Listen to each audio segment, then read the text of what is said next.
All right, what's going on, guys? Good morning. Stage number 6 results. Well, sort of. We got a little bit longer of a stage. If you guys heard the stage preview yesterday and tuned into that one, you knew today was going to be an absolute monster of a stage. Probably about the second longest stage when compared to the 48-hour chrono. But single day stage, this is going to be one of the longest ones. So as predicted, I knew based on the notes that it was going to be fast. The stage notes from yesterday depicting today, fast this, fast that, fast over here, fast over there. So we knew it was going to be contended. And well, with about 6 minutes or so separating the top 10 bikes through the end of the stage, yeah, it was fast. Speaking of fast and coming out with a exclamation point, Mason Klein once again trading top spots for the early parts of the stage, and about just past the halfway point was clearing the kilometers, was clearing those checkpoints. And excuse me, as the alerts start coming in, the checkpoints, the visual points, passing them and creating a little bit of a gap up to about 3 minutes at one point. But in that last few sections, the last few 100 kilometers, he did lose a little bit of time, pushing them down a little bit. So what are we talking about? Let's talk about the stage ranking. So again, these are going to be the provisional results. Graphic is on the screen if you're following along on Spotify podcasts or videocasts and or YouTube. So provisional results for stage number 6 on the bikes, and none other than Ricky Brabec setting the fast lap, 5 hours flat 51 seconds, excuse me. And then Adrian Van Beveren, both these guys on the Monster Energy Hondas. Adrian picking up a 5:01.14 for him on this one, and 23 seconds off the pace of Ricky Brabec. Also collecting 6 minutes bonus time. So very well done there for leading and opening the stage. Bonus time for those of you playing the home game is basically they give back some of the time for leading and opening the stage from a certain point. And so this helps balance out a little bit of that losing time and the sandbagging that can occur when people don't want to open a stage because of the difficulty opening. So they're doing this to kind of combat that kind of strategy move. We'll just call it a strategy move. Anyway, all right, moving on.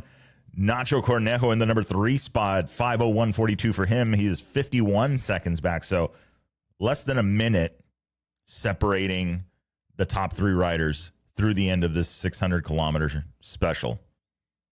That's crazy.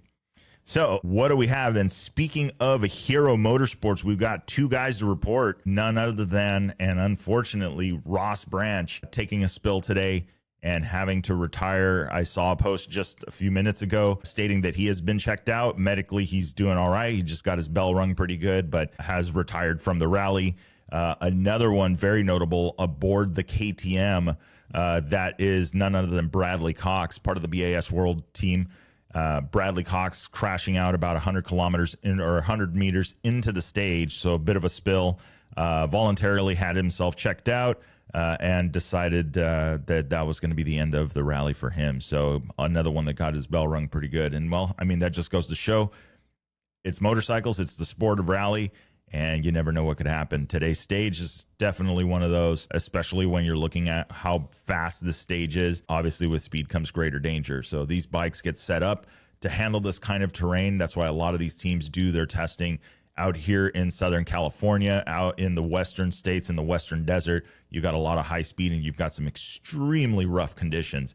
They are very hard to replicate anywhere else in the world.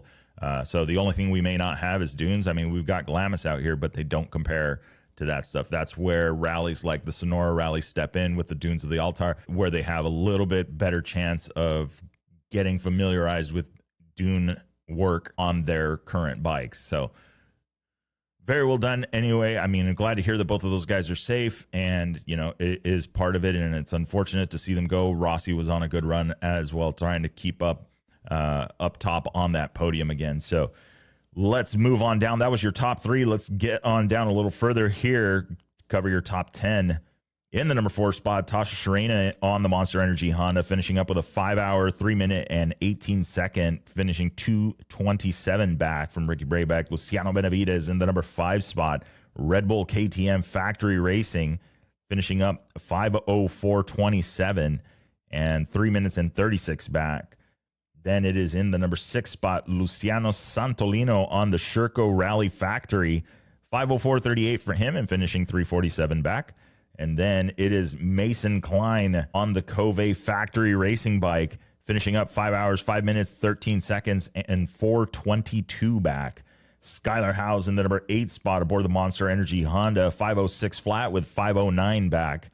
And then it is Daniel Sanders, your current overall leader.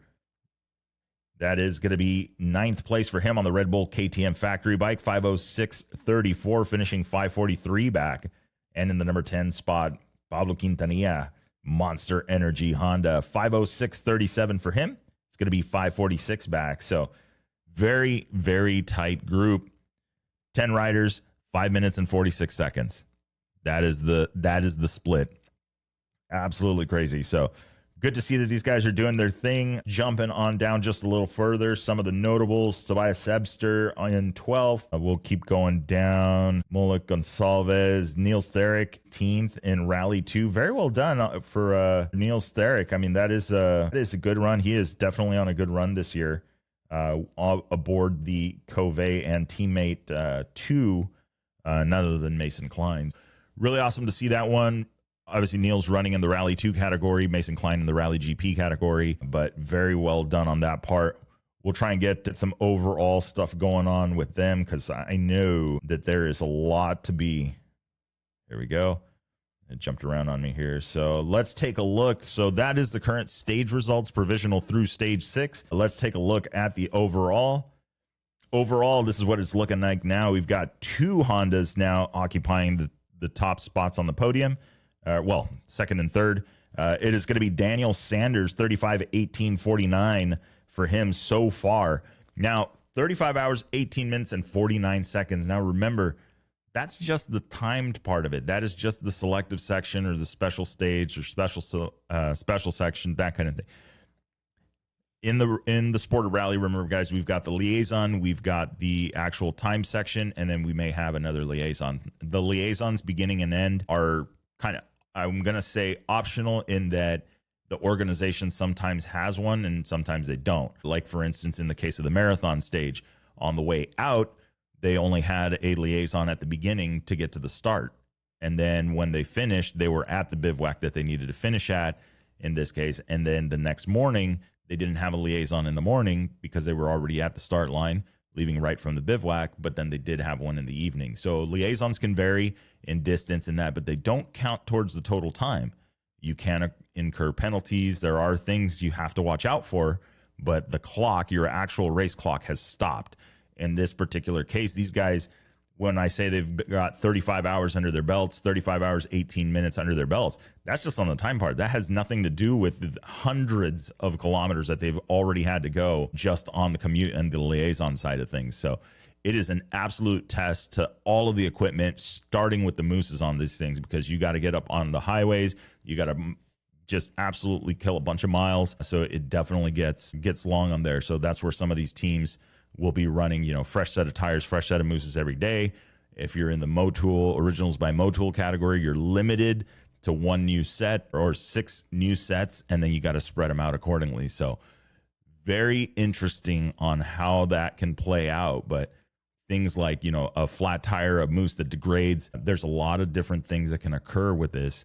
And, well, these guys have to account for that in their strategy. But anyway, all right, let's jump back to the results. Let's talk the current overall standings. And remember, again, can't harp on this enough, these are provisional. These are open for change.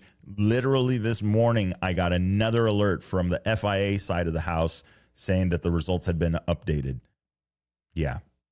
And we're, stage 4 was how many days ago? Yeah. So, okay.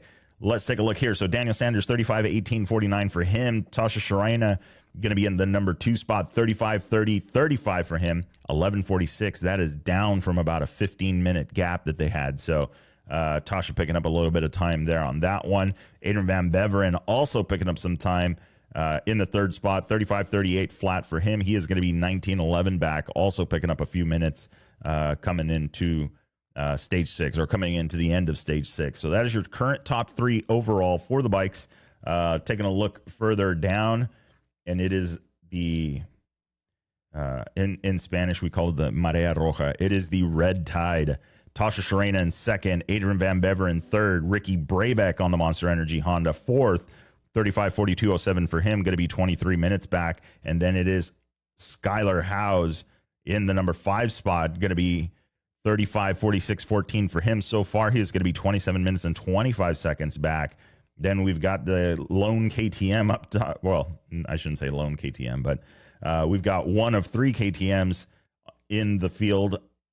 Looks like 6th, and that is the Red Bull KTM Factory Racing Bike, 35 hours, 48 minutes, 57 seconds, going to be 30.8 back.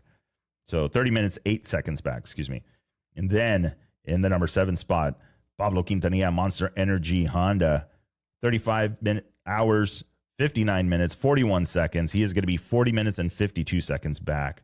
Nacho Cornejo in the number 8 spot on the Hero Motorsports Team Rally Bike, 36:03:28 for him. He's going to be 44 minutes and 39 seconds back. Luciano Santolino in the number 9 spot, Sherco Rally Factory, 36:28:17 for him. And then it is a 1 hour, 9 minute, and 28 second gap to your current leader, Daniel Sanders. And then rounding out the top 10, Eder Canet in Rally 2, Red Bull KTM Factory, 36 hours, 35 minutes, and 48 seconds. He is going to be 1 hour, 16 minutes, and 59 seconds back. So very well done there. That is your overall current guys through stage 6. Again, that is the provisional results so far. Let's take a look at the cars, see what is going on. This was a longer stage, so earlier when I checked, we didn't have a lot of the car stuff done, and they right now are still not showing standings at the moment. So I am curious to see how far out they are. It looks like we've still got a few of them headed out, but not enough finishers yet for them to start putting up podiums. But last known location, these guys, it was Matthew Baumel navigating for none other than DeMavis in the JCW John Cooper Works Mini, looking like a 4 hour, 22 minute through the 577. But let's see here. And the stage times. All right. Yeah, DeMavis looks like he is going to be leading through the finish line. And then it is Ferreira in the number 2 spot, Nasser Al-Attiyah in the number 3 spots. These guys are still, looks like they're going to still be out on course. They haven't crossed over into the bivouac or to the end of the liaison where they're starting to take the times and register this stuff, because they are not publishing yet a podium for the provisional results. But as of right now, it is currently 6:18 a.m. here on the Pacific Coast. So going to be 5:18 p.m. for those guys out there. And we're still waiting on the cars to populate a podium result. So we'll talk a little bit more about them in the stage preview once we got a little bit more information. I won't dive into them on this one, so we'll just talk motos for today. But pretty much a wrap. I mean, we knew the stage was going to be fast. I know we've got a couple more fast stages, and then we've got the mass start. The final stage at the Dakar Rally is a very interesting one, to say the least. It's usually a little bit shorter. They'll do something weird like invert the entire field. So the guy that's been dead last all rally, or the guy that's dead last from the last stage, will all of a sudden be the guy that opens the stage. A very daunting task when you've got a very big, very hungry field behind you. And, you know, it could be a chance to shake things up. We've heard earlier on in the event, we heard Skylar Howes talking a little bit about following tracks, pushing the pace, trying to make up time. And this is one of those things that can happen if you are following tracks, especially the top guys, you know, the guys in front of you, the ability to navigate, the speed at which they ride at, you know, everything it's much closer matched. Now, when you start the other way around, the tracks that you have in front of you, there could be some guessing there. There could be some deviations. It may not be the most efficient route, but that's the line that's getting burned in, because you have one guy navigating, then you've got a bunch of guys following. So it's been said in the sport of rally, you know, you got to follow your own road book. You got to be on your own book to better your chances, right? It's one thing to follow the tracks, but you want to, trust but verify. Make sure that you're on your book, keeping up with the notes, because it's that one note that gets tricky if your book isn't up to date.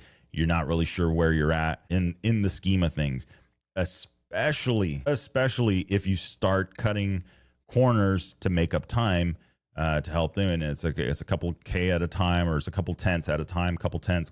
And then next thing you know, you get to a tricky note and your odometer is behind, thinking you haven't gone, or you've gone less kilometers than where the road book is kind of indicating, and that could lead to a bad situation. So it's very important to keep up. You can't just turn on the autopilot, because that can cause issues. So interesting to see how this goes. We did see Mason trading spots up at the top. Again, this is the second time that he does that. We know the bike has pace. We know he has the ability to navigate.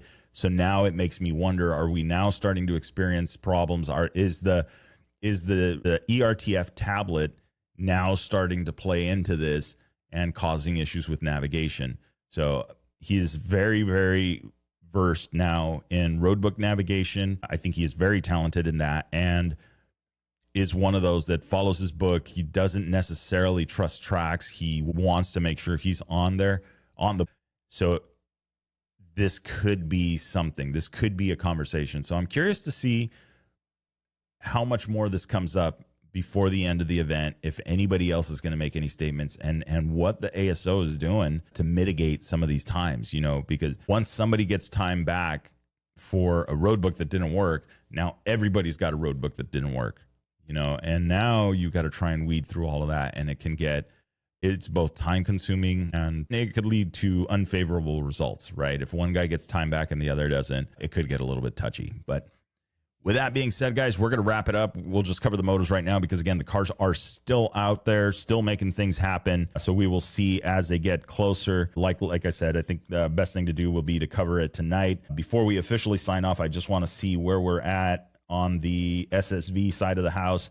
Xavier Desaultré was currently leading. They're on their way to kilometer 577. Lopez Contardo second, Brock Hager and Max Eddy third. So very well done there. We'll see. These guys still got a ways to go. In this second half, it seemed like it was a little bit tricky. So this is where we saw Mason lose a bit of time, and the top leaders in the Rally GP and the Moto side kind of switch it up a little bit. So anyway, with that being said, guys, remember, like, share, subscribe, all of that fun stuff. Greatly appreciate you guys being here, tuning in, and doing all the fun stuff with us, and keeping up with this event. It's a little bit of a task. But anyway, with that being said, don't forget, it'll make sense when you get there. Enjoy the ride.